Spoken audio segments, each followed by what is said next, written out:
না জেনে আর যাই করুন তরমুজ চাষ করবেন না। এর কারণ হচ্ছে এই জমি থেকে গত বছর প্রায় 8 লক্ষ টাকার মতন বিক্রি হয়েছে। এরপরে এবছর যিনি জমির মালিক তিনি জমি নিয়ে তরমুজ দিয়েছেন। তরমুজের কোয়ালিটি দেখতে পাচ্ছেন, 3 কেজি 4 কেজি অনেক তরমুজ নষ্ট আছে।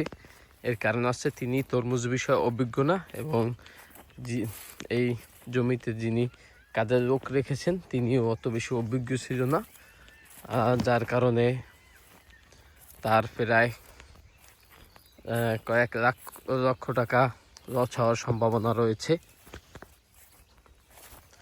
তাই তরমুজ চাষ যতটা মানুষ দেখে যে লক্ষ লক্ষ টাকা ইনকাম, ঠিক ওরকমই যদি ঠিক মতন না হতে পারে তাহলেও লক্ষ লক্ষ টাকা লস।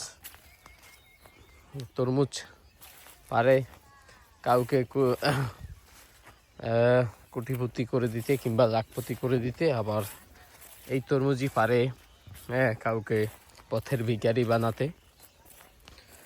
আর যারাই আসলে অনলাইনে দেখে যে লক্ষ লক্ষ টাকা তরমুজ লাভবান হচ্ছে, আবার লক্ষ লক্ষ টাকা